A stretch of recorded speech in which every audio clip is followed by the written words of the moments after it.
Hello, and welcome to ohmTown Daily, the news show powered by ohmTown.com. I am Mayor Watt, and I am in my time machine because I missed yesterday's show due to mayoral duties. Today is May 16th, 2024. It's Season 3, Episode 137. Today we're going to be talking about Deweeding California, killer beer, no exceptions door policy. Do you need a robotic hand? How about a pick-me-up? Starfish doing the splits. Oh, you know what? I'm doing a quick correction about that one. This one is about a lawyer who's messing up. So we'll get into that when we get to it. Raccoon wants off the bench. Another phone gets dropped. Child labor can help train driver shortage, apparently. And a taco stand gets a Michelin Star, and massive tea recall. The little glitch won't be in the show notes. It'll be in the end of the show, or the final version of the show, because I don't edit anything. I want all of this. This is how the sausage is made, and I like to be as transparent as possible. Stay tuned.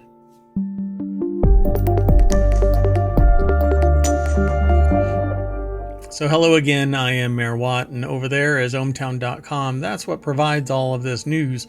I use it every day for my information overload. I funnel a bunch of news sources into various categories, 6 of them to be exact. And there's about 50 subcategories within it. It's all news, no noise, nothing is user submitted. That's on the news from various sources gets funneled into the categories as well, including citizen news, but original content and things like that, unless it has been vetted by Mayor Watt and or the sentient AI that is not with me today, at least not until 8 o'clock. None of that kind of stuff ends up on the stream. It ends up inside it. So here, this is how it works. You can submit an article to us and we will review it and we'll include it into the stream, this broadcast and the podcast and over on YouTube. All of it will stay in this stream if we've decided to keep it within the top 10 that we've decided. But we can still include it into one of the 50 sub channels. They're actually referred to as channels here because I want to bring this all to you via Twitch. And eventually to YouTube, and the podcast gets an audio version of it. You can also watch this once you're a citizen. There's another menu option that appears that you can stream the podcast from the show or from the website. Anyway, go over to ohmTown.com and become a citizen. In the meantime, I'm going to run down the 10 articles that I've selected for today. The first one is over in ohmTown Daily. Again, this is a time machine episode, so it's from yesterday. The next 24-hour show will be from yesterday about 7 o'clock all the way up until about 7 o'clock today. So tomorrow, which is the 17th. See how temporology works? It's kind of a nightmare. Anyway, let's get into it. The first article is over in ohmTown Daily. California weed recall sparks warning for people to call their doctor. A recall was prompted by concerns that certain products may be contaminated with Aspergillus sp, I guess, and have inaccurate labeling. So the article is over at newsweek.com. Matthew Impelli is the author. And it says, earlier this month, the California Department of Cannabis Control announced a mandatory recall for single candescent California 100% whole flower pre-rolls over concerns that they may be contaminated with Aspergillus. The recall was also prompted because the product had inaccurate labeling that reports more cannabinoid content than the product contains. So if you're getting impacted by this, if you're feeling any adverse reactions or symptoms, contact your doctor. It says check your package for the UID and batch numbers above, but we don't have the numbers up here, and you'll have to follow a link. Maybe the products were recalled. Oh, no. There's no. Why are they not? Why is there no link? Hello. Okay. Well, there we go. Okay, so DCC sent notices with this product in their inventory with instructions about responding to the recall. So you can actually go to the recall. But I'm not sure who all has it. The products were distributed to several different dispensaries in the cities of Calaveras, Contra Costa, El Dorado, Los Angeles, Monterey, Riverside, Sacramento, and San Luis Obispo. Jeepers. All right, well, all of Northern California or Middle California. That's pretty wild. All right. Anyway, if you've purchased anything from that has Candescent California 100% whole flour pre-rolls, go return them. Yeah, there's nothing more that I can say. It doesn't have a link. That's frustrating, right? They have this, and that they say the products were recalled due to possible contamination with aspergillus, but that links to another Newsweek article. Okay, well, that's frustrating. Okay, I'm just going to keep going, though. The next article is over on the Mobile Channel. Scientists brew killer bee beer. Scientists from Cardiff University have used brewer's yeast that resides in the gut microbiome of killer honeybees in Namibia and applied it to develop a unique craft beer. That's right. The article's over at phys.org. Cardiff University is the source. They're the author of the article. Cardiff microbiologists originally visited Namibia as part of the project that unites Cardiff University and the university. I'll rephrase that. The University of Namibia for sustainable environmental development.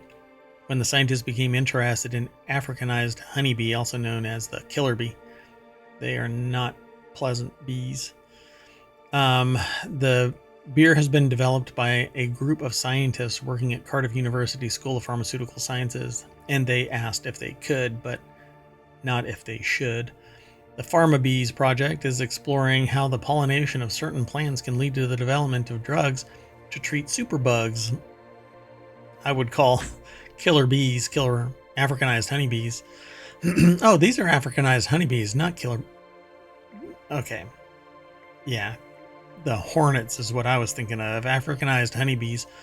Although they're aggressive and they do have the ability to, well, they do have the ability to kill in mass, in large quantities. So in mass, they can bring a person down, but it's because they're very aggressive and they swarm and sting. So anyway, yeah, they want to use pollination of certain plants to develop drugs that treat superbugs and antibiotic resistance. Saccharomyces cerevisiae, commonly known as brewer's yeast, is found in the gut microbiome of honeybees. When working on a project in Namibia, we isolated the brewer's yeast from killer bees that died naturally. When we got back to Cardiff, we used the isolated killer bee brewer's yeast along with yeast from Welsh honeybees to make several batches of beer. So, by using brewer's yeast from bees that have died naturally, we can not only produce a beer that draws attention to as well as funds research like their killer bee research, but also broadens the understanding of bees at a microbiological level. Our killer bee beer is a fun side project to our wider PharmaBees study. Our research into bees is uncovering how honey, beeswax, and other bee byproducts can play a role in solving some of the world's biggest challenges, including tackling antibiotic resistance and superbugs. No capes. Messes with the wings of superbugs. Let's keep going. Oh, you know what I forgot to do? I'm going to throw these all into the show notes real quick. For the VOD, there you go. I need to speed up my mouse too. Oops.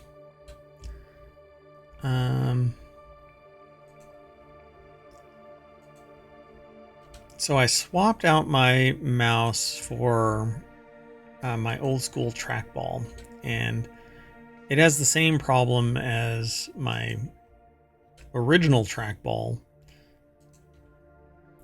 before I made my modifications to it. And that is that the bearings in it are these synthetic rubies, and in the grand scheme of smoothness, they're not. So I swapped out my other trackball bearings, these little spheres that get put inside the cup of the trackball, and it makes it a tremendously smoother. But then the switches went bad, and now I have to swap out the switches. But that's all inside baseball. And I said all of this so that I could throw all of the links into the VOD. So anyway, the next article is over in the Hatch Ideas channel. An Ohio pub is going viral for its no exceptions door policy, and here's why. Only certain people of a certain age can grab a drink on a Friday or Saturday night at Donneric's Pub in Ohio. The article is by Emily Rella over at entrepreneur.com. And it says you have to be 21 years of age to drink alcohol in the U.S. legally. But if you're looking to pop into a certain bar in Ohio, you might have to wait another 9 years. Donneric's Pub Groveport, located just outside Columbus, Ohio, is going viral after posting a notice to its official Facebook page that declares Friday and Saturday nights are for patrons aged 30 and older only. Starting this weekend, no exceptions. There's also a cash-only cover fee of $5 from 10 p.m. to midnight, and then $10 from midnight to 1:15 a.m. So the amount of clientele we've gained on the weekends has made us have to make adjustments for safety purposes. Keeping our customers safe is our top priority. Interesting, it's getting mixed responses from customers and bar hopefuls.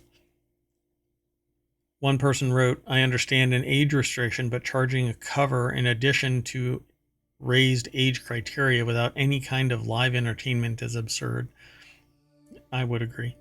It's also crazy how much it's changed over the past year. 30 plus is definitely going in the right direction. And that's actually just a matter of your perception. If they want to hamstring how many people are coming into the bar by removing basically the 21-year-old to 29-year-old crowd, I think it's odd. But I mean, it's a bar, not a family restaurant, right? I mean, it's an actual bar. So why would they kind of, well, I guess maybe the customer base is 30 and older on Fridays and Saturdays, and that's what they want. It must work for them. The decision came days after a video was posted to Instagram showing a 3 brawl outside the bar. I don't know what that is. 3 brawl? Anyway, a brawl outside the bar. Yeah, and that's because people get stupid when they get drunk. They become belligerent and irrational, and they make poor judgment. And so either you drink in moderation and get the hell out, or somebody has to decide what they're going to be doing with their business for the safety of their customers. And unfortunately, the goobers are why we can't have nice things. Let's keep going. The next article is over in Late Night Geeks. Astronauts fall over. Robotic limbs can help them back up. The article says we all fall down sometimes. Astronauts are no exception, and mayors fall over too.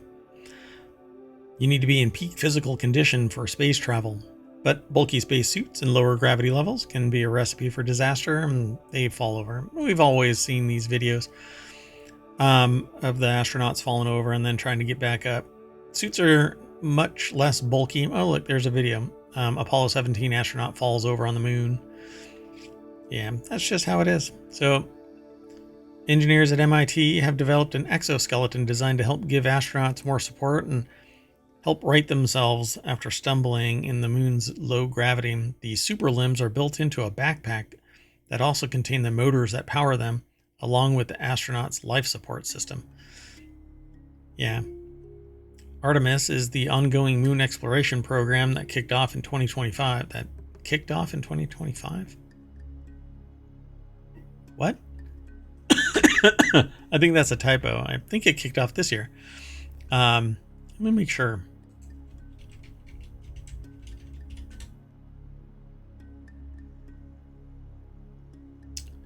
Well, actually, Artemis is a 2017 program. Its first flight was in 2022. So, at a cost of $93 billion, $53 billion in 2021 to 2025. Yikes! It's a lot of money.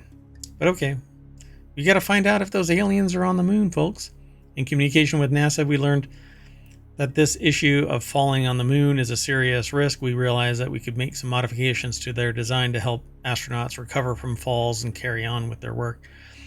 Yeah, the regolith is actually pretty harmful to suits. It's like amazingly sharp, apparently, sandpaper. So they're calling it the super limbs that are built into the backpack that will help people get upright. During the Apollo era, when astronauts would fall, 80% of the time it was when they're doing excavation or some sort of job with a tool. The Artemis missions will really focus on construction and excavation, so the risk of falling is much higher. We think that super limbs can help them recover so that they can be more productive and extend their EVAs. Yeah, I have to look. I think the suits are still liquid cooled because they don't have the ability to release heat or at least capture it and recirculate to keep them both warm and cold. But I guess the heat just stays right on them. And so you have to water cool the astronauts, if I recall correctly. So let's keep going, though. The next article is over in the Law Nerd channel, and this is the one where I said raccoons won off the bench. It's actually a lawyer who missed deposition while viewing solar eclipse should pay $7,800 sanction, litigant says. The additional cost of viewing a total solar eclipse in Arkansas could amount to more than $7,800 for a Florida lawyer who missed a deposition. Dumbass. Deborah Cassens-Weiss over at abajournal.com put the article together. Lawyer Warren James Pearson of Tallahassee, Florida said he and his client missed the April 8th deposition in Tampa, Florida because email notices went to the wrong email folder, according to Law 360. This article, though, is written by, like I said, Deborah Cassens-Weiss over at abajournal.com. But Pearson acknowledged that he was in Arkansas to see the solar eclipse when the opposing attorney called him about 15 minutes after the deposition start time, according to April 10th motion for sanctions. Now, Pearson's legal opponent is asking nearly $7,900 in fees and costs in response to an April 30th sanctions order by U.S. District Judge Catherine Kimball Mizell of the Middle District of Florida. So, I mean, if they missed it, well, why wasn't it on their docket? I don't understand. Depositions don't just come out of the blue. In her sanctions order, Mizell declined to dismiss Wade's case as a sanction, saying the missed deposition appears to be based on negligence rather than willfulness. So, being a boob instead of an a-hole. Mizell also said Wade, through his lawyer Pearson, had disregarded multiple orders and deadlines. So, who actually was responsible? If Wade was supposed to go to the deposition, that's what it's supposed to be about. They didn't show up with or without a lawyer, so somebody knew about it. As excuses for failures, Mizell said Pearson had cited staff shortages. Okay, so staff shortages, email failures, illness, and the long planned and impossible to delay startup of a restoration construction labor company. for which he is the principal shareholder. Okay, so boobs all around. Negligence? Yeah. See, but the willfulness, I don't know. If they knew about the deposition, then it is willful negligence. So, all right. Let's keep going, though. The next article is over in ohmTown Daily. Raccoon steals show during MLS soccer game in wild moment. A soccer game in Philadelphia came to a screeching halt when a raccoon, decided to storm the field. Put me in, coach. I'm going to refresh this and see if they actually have the video playing up here and that it just cycled over. But so, nope, it is not. That videos never actually appear in the, like, they don't, it doesn't make any sense. Newsweek, come on. Anyway, so a raccoon sprinted up and down the field for more than 2 minutes, evading stadium workers using a variety of objects, including trash cans, in an effort to catch it. Both teams were stuck on the sidelines as the raccoon made some primetime debut. Put me in, coach. Oh, wow. They did the whole trap it under the cup and slide a piece of paper underneath it trick, like it's a spider, but it's a raccoon. So I don't know how they're going to carry that off the field, but they must have done it. They said, I don't think I've seen anything quite as bizarre as this, particularly given the amount of time he's remained on the field. Well, it's a wild animal. You try and track it down, bub. MLS Communications said the raccoon, which they named Racquino, spent 161 seconds on the field. They added that it is the longest a raccoon has spent on the field in the league's history. So now it's got stats. I wonder if it has a collector's card. Somebody put that up. Oh gosh, that's funny. Red Lobster restaurant sale launches entire contents from $1,600. Wow. Anyway, sorry. Yesterday in the time machine, today in the time machine. You see how that temporology is rough. Anyway, Red Lobster basically is going down the drain and probably going to end up in the ocean with a bunch of lobsters. Anyway, they added that it's the longest a raccoon had spent on the field in league's history, and now I want its collector card. I don't collect cards anymore, but anyway, some fans even offered their opinions on which team should sign the raccoon. A YouTube commenter said Racquino has more potential than Manchester United attacker this season, according to an NBC News report. Wow. Come on. Not even pulling any punches. I guess some people are not really big fans of Manchester United, huh? All right. Let's keep going.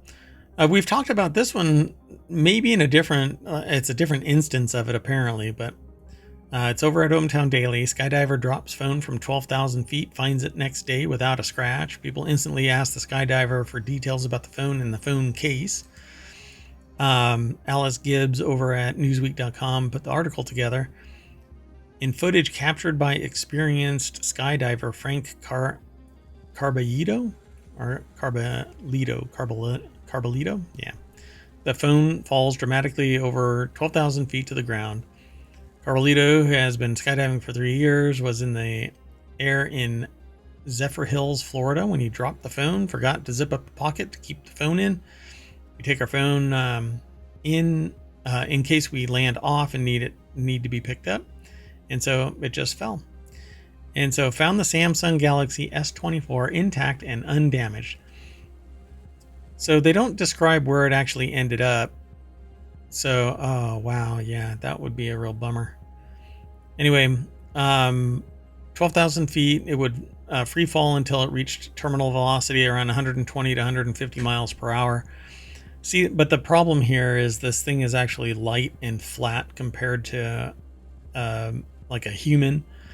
And so, yes, it will hit terminal velocity, then falling at a constant speed until it reaches thinner air close to the ground. But when it does hit, depending on what it lands on, it will either bounce or just kind of absorb the shock along with the ground absorbing it. And so I suspect that this thing didn't. Oh, okay. So here it goes. They describe it here. A fellow skydiver shared a similar experience, but noted that he didn't find it so easy to find his phone again. Consider yourself lucky. Wait, yeah, consider yourself lucky finding it that fast. Mine landed in a big bush on silent mode, and although the bush saved it, it made it hell to find it. So they don't know what, they don't describe what it landed in, but typically, like I've heard stories about skydivers from the doctor that treated somebody that a skydiver fell out of the sky, hit a bunch of trees, and slowed their descent enough that they didn't break anything. There was an Apple phone a couple of weeks ago that fell, hit terminal velocity as well, and it landed, but apparently it landed on softer soil or something, and not solid pavement. So hope that when you drop your phone, it lands on something soft, and you do too. All right. Oops. The next article is over in the Hatch Ideas channel. Did I say who that one was from? Boop, boop, boop, boop, boop. Alice Gibbs. The skydiving article was from Alice Gibbs. The Raccoon is from Jenna Sundell. Sorry, I'm like ripping through these articles. Anyway, the next article is over at Hatch Ideas. Teenagers could help fill train driver shortage, which I think is batshit crazy. There have been 2,000 derailments in 2023. 2022 was something like 2,500. I think those are the numbers. It's been a while since I looked at the numbers, but in a nutshell, over 2,000 derailments. I don't want teenagers involved in any way. In fact, I don't want humans involved in any way. The government has put forward plans to reduce the age to qualify as a train driver from 20 to 18. For crying out loud, it isn't about age. It's about pay, compensation, and safety.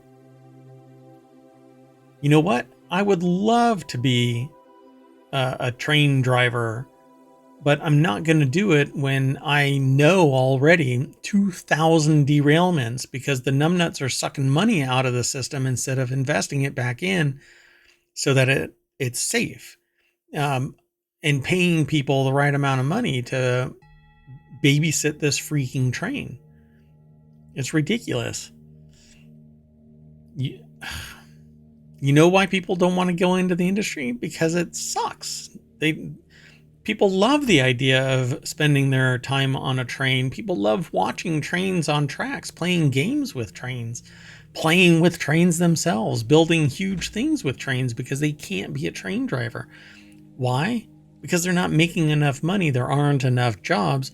And when you do get a job, you run the risk of a freaking train derailment because somebody decided that they weren't going to do the engineering check. Why?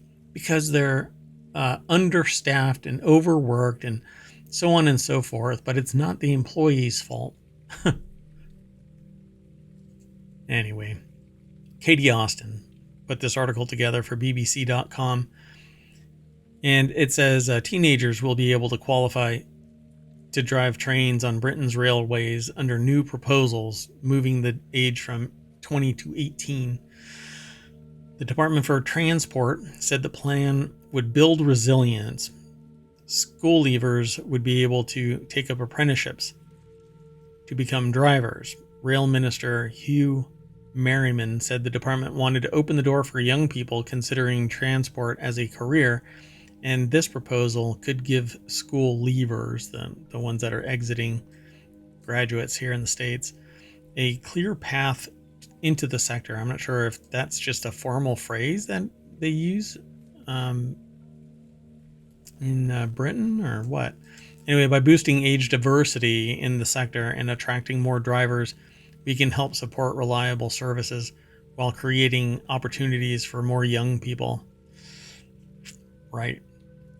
No, you're trying to find cheap labor. That's what this is about. Cheap labor. A recent report said the average train driver was 46 years old, male, and white. The figures from the National Skills Academy for Rail, or NSAR, said that only 1 in 10 drivers was non-white, with even fewer being women. a long-running and bitter dispute between ASLEF and 16 train companies backed by the government has led to repeated strikes since the summer of 2022. Let's see.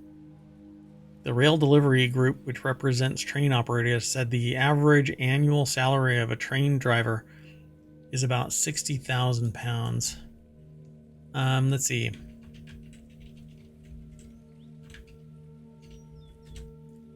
All of it is really regional. So it says that the median annual earnings in the UK is £35,000. So this is almost twice. Although it says annual earnings varied significantly by region and ranging from £44,370 in London to £31,200 in Northeast. But I would have to sit there and evaluate the cost of living to see if this makes any sense. If it's anything like, well, again, it's regional, so I guess you could get a job somewhere else on the track where it's cheaper to live, but then, you know, you're driving your train from place to place. Stop by the market. So the next article is over in ohmTown Daily. The first Mexican taco stand to get a Michelin star is a tiny business where the heat makes the meat. Michelin-starred chef Arturo Rivera Martinez stands over an insanely hot grill at the first Mexican taco stand to get a coveted star. That is probably the caption for the image that's on the page, but we don't snag that. Oh, interesting. So Mark Stevenson from the AP put this article together. It's posted on abcnews.go.com. Newly minted Michelin-starred Chef Arturo Rivera Martinez. I'm going to hit play, but mute it. Oh, these are all deadly storms. This has nothing to do with the article. What? Why? Oh, and they do it again and again and again. Okay, I'm going to hit refresh real quick and see. Yeah, it's just an ad for a storm. That's stupid. Anyway, the secret is the simplicity of our taco. It has only a tortilla, red or green sauce, and that's it. That and the quality of the meat, said Rivera Martinez. He's also probably the only Michelin-starred chef who, when asked what beverage should accompany his food, answers, "I like a Coke," which, by the way, like street tacos and a Coke are just amazing. If I could get Factor to just send me like quality street tacos, I would be overjoyed. In fact, there is a place in San Diego that makes the best burrito. I've actually flown back to California to do work, but really it was because I wanted this burrito. And now I've been gone so long that I don't know if it's even still there with the same recipe, you know, and the same quality. But they have these like ginormous tortillas, and it's just meat and cheese, and it's just spectacular. And their special spices, it's just spectacular. Anyway, if you're from San Diego, then you know about this place, and if you do, hit me up. Send an email to mayor@ohmtown.com. I might ask you to overnight a burrito from California. Okay, anyway. So yeah, this place, El Califa de Leon, is the only taco stand among the 16 Mexican restaurants given 1 star. Oh my God. So this place, true Michelin star, ideology here. So stars are, the whole Michelin thing was basically a marketing effort to sell more tires. And what it is a whole bunch of places, restaurants are evaluated. And you can get up to 3. And if you get 3 stars, you're basically marked as a place to go. Like that is the destination. It isn't just something to take a side road to. It is, you go to this restaurant. And I would I've never been to a Michelin anything. Would love to, but the ones that I know about are wildly expensive, and I can't justify food that much. Um, so let's see here. Yeah, they talk about it being pretty simple food. In fact, other than perhaps one street food stand in Bangkok, El Khalifa de Leon is probably the smallest restaurant ever to get a Michelin star. And actually, we've talked about that Bangkok one. Um, half of the 100 square foot space is taken up by a solid steel plate grill that's hotter than the salsa, of course. Duh. Anyway, after less than a minute, he won't say exactly how long because that's a secret. He flips the beef over with a spatula, flips the tortilla, and very quickly scoops the cooked fresh tortilla onto a plastic plate, places the beef on top, and calls out the customer's name who ordered it, Merwat. And I am there. So now I'm going to have to find this place and see if you have to make a reservation a week away, because a lot of these Michelin restaurants have lines, basically. So again, where is this?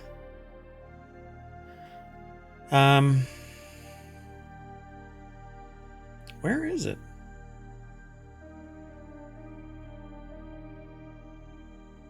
Oh, it is. It's in Mexico City. Mexico City's Tacos El Khalifa de Leon. In the scruffy bohemian San Rafael neighborhood. Oh. Okay. Okay. Interesting. Well, I don't want to get bogged down in chasing this. And our final article in the Time Machine episode is massive tea recall sparks warning about chemicals. More than 54,000 of a popular brand of organic tea have been recalled. This article is over at newsweek.com. Anna Skinner is the author. More than 54,000 boxes of East West Tea Company tea have been recalled after traces of pesticides were found in its organic Yugi Echinacea immune support product. East West Tea Company issued the voluntary recall, which was initiated on March 12th and is ongoing. The tea was distributed nationwide. The recall was a Class 3, according to FDA, meaning that use of or exposure to a volatile product is not likely to cause adverse health consequences. Class 3 makes it sound really horrible anyway.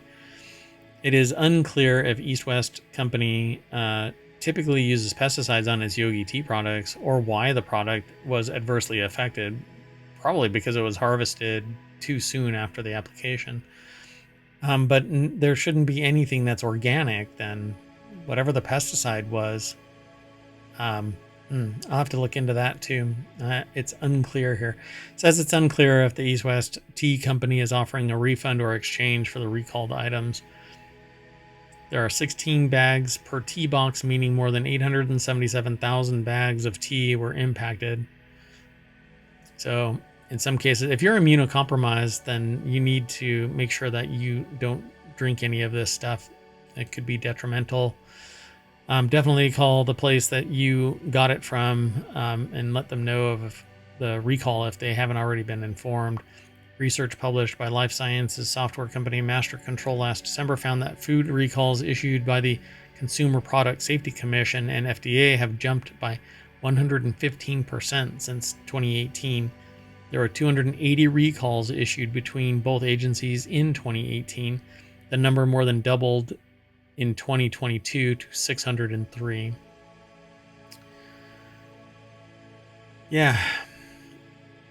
I wonder why. All right, folks. Well, that's it. We always jump back into the party bus and race down Main Street, looking left and right at our old articles. But that's it. We are done.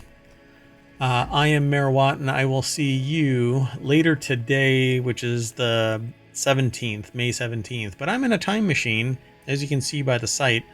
It's May 16th, 2024. You can do that too just by going over to ohmTown.com and choosing a date all the way back to 2020. All the news for that given day and month. I'm out of here. I'll see you in a few. Bye-bye.